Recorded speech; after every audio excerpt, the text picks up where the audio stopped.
Ganun lang yung isang imbis.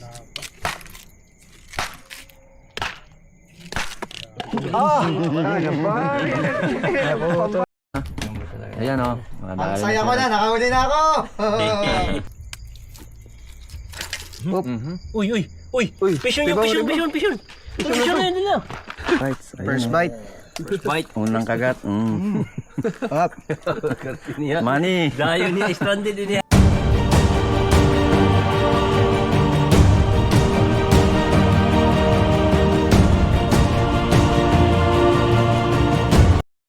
So ayan guys. So fishing adventure sa Pagsangan uli. Ayan, may bisita tayo ngayon. Ayan si Ross. Dayo pa, galing Tayo Cavite. galing Cavite. So Ayan, nasamar. nasa Samar tayo ngayon. At Ayan guys, nakahuli na rin kami kahit papano. di namin nakuha. Ano na pala ito guys, 11 na ng gabi. So kararating lang namin yan from Manila So nahuli to tuloy kamay man. Pagsangan Samar. So nagbiyahe kami ng 24 hours para makarating dyan sa spot. Saka ito, isang maliit na So ayan, may isa na kami gut-gut. Yan, itong adventure na to talagang sinadya pa namin na bumiyahe ng malayo para makapunta dito sa namin kayo mamaya. Fishing Sayang spot. Hindi namin nakuha ng video yan dahil mabilis yung pangyayari. Ito pala yung pain namin. Yung pain pala namin dyan, yung parang crayfish yung itsura niya, kung familiar kayo sa crayfish. Yan. Pero ang tawag sa amin yan ay tikla. Pa-comment kung anong tawag niyan sa inyo, pero tikla ang tawag dyan sa amin. Kung anong tawag nito sa pistol shrimp. Ayan. Tikla sa Tagalog. Tikla sa Tagalog. So ayan, dito kami ngayon. Yung fishing spot pala namin guys, ayan, nasa gilid lang kami mismo ng baywalk ng Pagsanghan. Ayan, update namin kayo mamaya. Inaabangan namin Malapit si lang yun sa Rose bahay na pagka lakarin na sa 1 to 2 minutes lang yung layo niyan. Yung ilaw natin wala. Ito, nahanap natin yung timbangan. Ayan, timbangin natin ilang kilo to. Ayan, ayan, buhay pa siya. Ayan, baka pumalag pa eh. Ayan. So minsan umaabot to guys ng 2 kilos mahigit. Pero ito nasa 1 kilo lang yata to or 9 grams.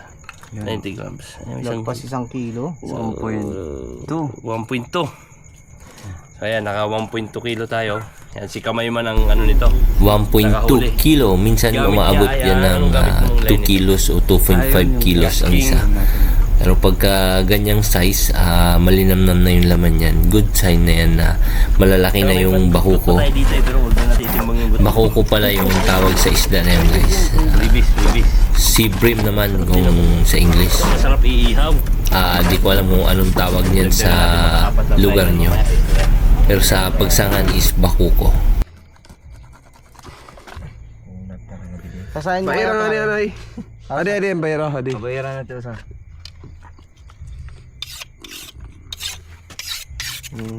Kombinasyon na ito ng dalawang tortillo. Tapos at ito ya. Madudurog yan. Lugos na lugos.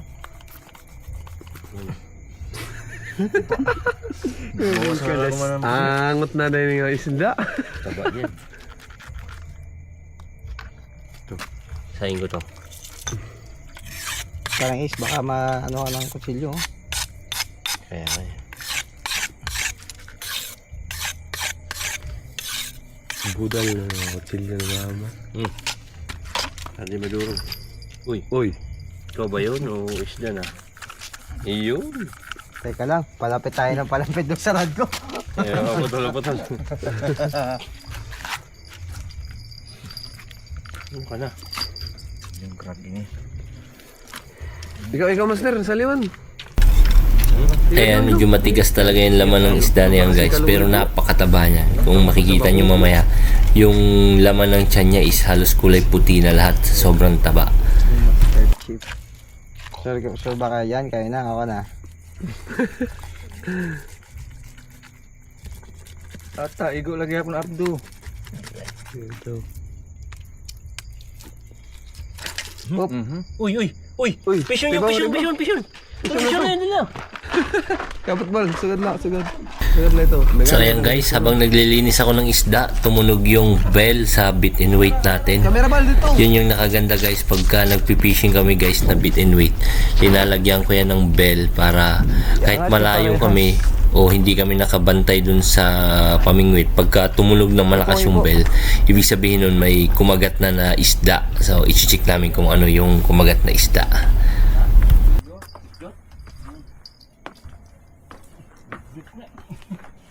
May huli. Meron. Fish on guys. Salamander. Fish on. Salamander fish. Salamander to. Salamander. Yan po. Yun. Uy, hindi. Ano? Matinik ka. Matinik yan, matinik. Tapos ka muna. Hulas. Okay, dito. Ano yan? Matinik yan, oh. Yan guys, masama sa sabaw. Maliit pa siya pero. Ayan, hulas o kaya catfish. Hulas ang tawag dyan guys sa pagsanghan, pero napaka sakit pag nakatinik. May 3 tinik yan sa dalawa sa tagiliran, isa sa likod niya, pero pagka yan yung nahuli namin, double ingat kami dyan dahil sadyang napakasakit niya mag nakatinik. Lumalaki yan, umaabot yan ng 3 to 4 kilos yung isa, pero yung nahuli namin dyan, medyo maliit pa yan. Papakawalan din namin yan mamaya kung sakaling makahuli kami ng mas malaki pa dyan.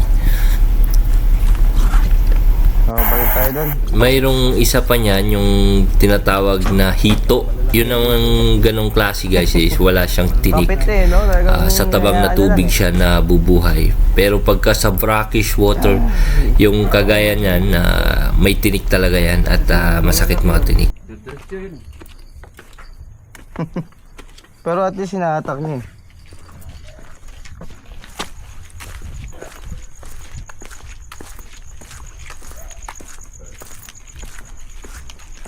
Hito na. Delikado kasi fishing ay ano eh. Hulas, gapon. Buti ba? Bibi lang yan, bibi. Alam ko na, doon mo na ano. Shoot mo dito. Ha? Buhi eh. Para dumako pa. Pati nga ng gutgit niya. Kaya dyan kay ano? Diyan kay ano, kay sino? Meron siya ano si Kambal. Kay Kambal. Ayan guys, yung laman ng tiyan niya kulay puti. Tambok. Taba, pihod. At saka kinakain niya kulapot eh. Tingnan mo. Grabing taba oh. Lapit. Nagrarayag. Grabing taba. Oh, tingnan natin. Yan. Puso. Yung grabing taba ng ano. Oh. Iyon. Ate, kalubog. Di kita makahugas nila. Hugas nila da. Hugas mo muna. Dito. Gila, daga. Oo. Sige, tanggalin yun eh. Oh, ito namang isa. Dito pare oh.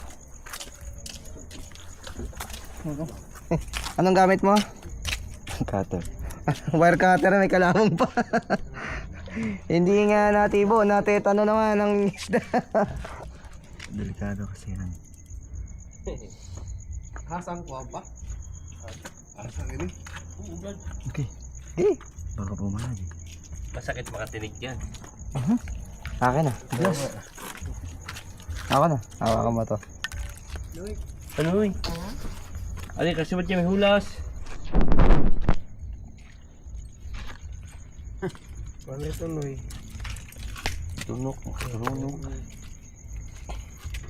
Wala ito, Noy. Ini nga. Magtula-tula kami di yan ha. Ito pa oh. Itong dalawang to, di ba? Oh, vlogger na rin. Ayan, ayan. Pag hinay. Buhi ito.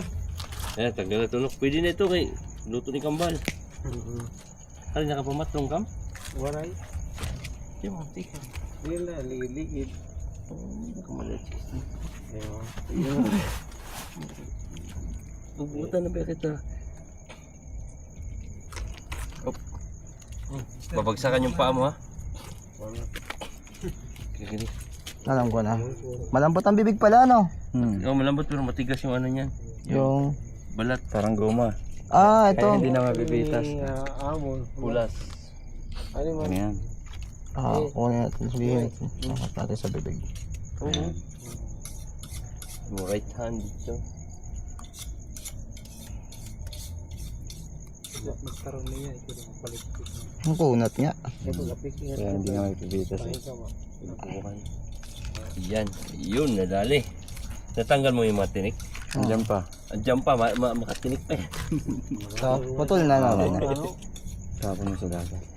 Ayan. Nadoon tayo. Ay, baka mukhang tapakan natin eh. Ayun, Ros.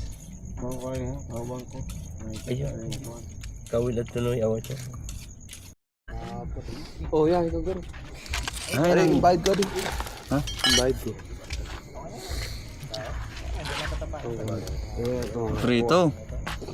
Prito, tula. Tula, nuli ito. Tula ini. Matilaw. Noy! Tula, ano ba? Sige, ikaw. Anong pa na ako? Dikit na ka. Yan lang ito. Ikaw na. Kumsiti niya, bro. Malapit sila. Kartin niya, no? Magdaog yung magdakot yung Ayan na. Bulpinado ito yung teros. Kaya natin na pag utol dito ikala akong bukog. May pambalbag dito ang merkado, di ba? Abang. Takulit ka nga rin. Babor balabag man ang balbag. Lain na balog. Dali, nagkiwiwi na.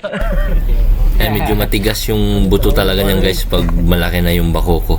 Kaya kailangan may pamalo.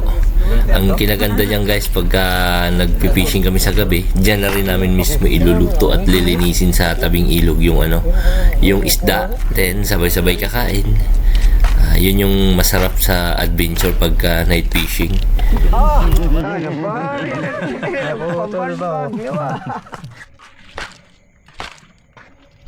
Okay na. Yeah.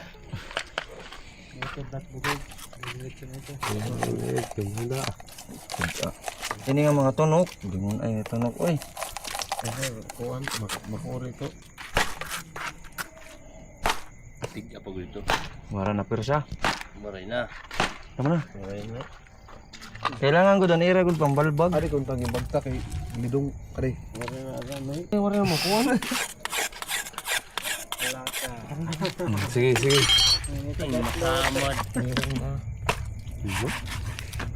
Dati tagay nakyaan. Ang import. Kaya ada akong kuhan, akong mayor.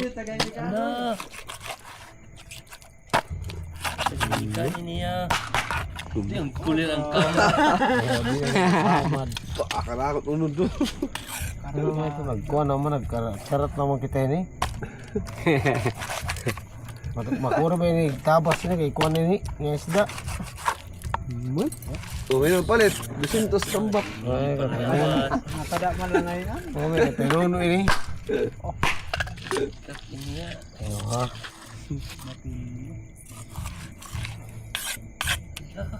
Ayaw ha. Wala ito kabagi. Ayaw ha.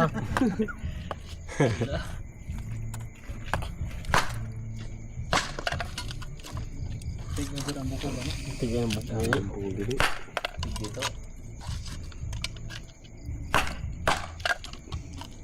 Bari yung badbad. Bagtat. Ayaw.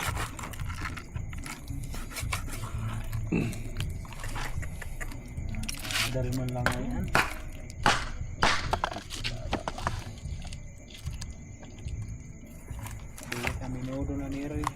Dito kung pika? Kada kuhan. Dindo. Dindo. Segundo? Dindo parang. Ni baru kan ni onyeng kuhan. Sa onyeng pakato kan. Ayan, luto na, luto na. Kanin dyan bro. Ayan. May prito. Prito, para matikmo yung prito. Wala, yun o. At ayan na nga, kainan na. Ang pinakamasarap na party sa fishing adventure guys ay yung kainan. So dyan na rin kami nagluluto. Ganyan yung buhay namin sa probinsya. Pipishing kami na night fishing sa gabi. Tapos doon na rin kami kakain, magluluto. Medyo na-miss ko yung ganitong fishing adventure dahil matagal ako sa Manila. Pag nakakauwi ako sa probinsya, paminsan-minsan nagagawa ko tong ganito. Pero mula pagkabata, dati talaga nung wala pa tayong ganong obligasyon sa buhay, yan lagi ginagawa namin gabi-gabi. Nasa gilid lang kami ng dagat, nagpipishing, kumakain at nag-i-enjoy. Hindi mo na yung mga kuhan. Ayun na. Dami ito dito. First bite. First bite. Unang kagat. Up. Niya. Mani. Dayo niya, stranded din niya, ano? Noy, stranded din matnog di makadlaw. Oo. 5 days yan sa matnog eh, oh. Alalay mo yan. Pinatikim agad. Pinatikim agad ng bakuko ng samar, oh. Fresh pa, bro. Hindi pa natin ng yelo to. Ano masasabi mo sa lasa ng ano? Panalo, fresh na fresh. Fresh. Oh. Ano, Mani? Mani. Lapag lang mga kita. So next time ka na, Mani. Sabaw wala. Puto lang daan. Saan sa bawah nito kung may kalamansi, no? Pero masarap pa rin siya. Mm. Ayos pa rin may kalamansi, kang tuloy. May na. Butang ta kalamansi. So ayan na nga guys, successful yung fishing adventure namin kahit papano nakapag-luto na kami dyan ng bakoko at saka nakahuli na rin ng alimusan. Thank you sa panonood at please pa-support ng channel natin para updated kayo sa sunod na vlog namin. Pa-subscribe na lang din dyan. Salamat! Laban na din, di ba? Oo, yan. Pinagawa na. Pare.